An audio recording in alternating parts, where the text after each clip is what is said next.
മുറ്റത്തായിരുന്നു വലിയൊരു മാവുണ്ടായിരുന്നു. അവിടെയായിരുന്നു കിങ്ങും തത്തയും കുഞ്ഞുങ്ങളും താമസിച്ചിരുന്നു. മക്കളെ നിങ്ങൾ പൊത്തിക്കൊണ്ട് പോകാൻ. ശരി അമ്മേ, കുഞ്ഞുങ്ങൾ തലയെടുത്തു. എന്നാൽ ഒരാഴ്ച തീറ്റ പോയപ്പോൾ കൂട്ടത്തിൽ വികൃതിയായ ഒരു തുത്തു തത്തയുണ്ടായിരുന്നു. പറക്കാനാടാത്ത തട്ടി തത്തയെ കൂടെ പോയി.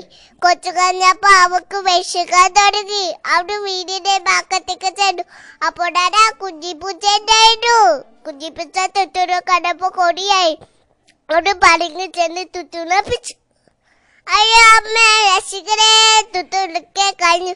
തീറ്റേ മണ്ണൊരു കിങ് തത്ത കുഞ്ഞ് ആഞ്ഞി കൊടുത്തു. ആ കുഞ്ഞി തുത്തുനെ എടുത്തിട്ട് താഴോടി. ഈ ചക്കത്തിന്റെ തുത്തുനെടുത്ത് കൂട്ടിരിക്ക് പറഞ്ഞു. പിന്നോടേക്കത് അവിടെ അനുസരിച്ച് കത്തെത്തിയ ഈ കടന്ന് എന്ത് മനസ്സാക്ക ഉടനെ പറഞ്ഞ അനുസരിച്ച് ആപത്തി പെരുന്ന മനസ്സാക്ക.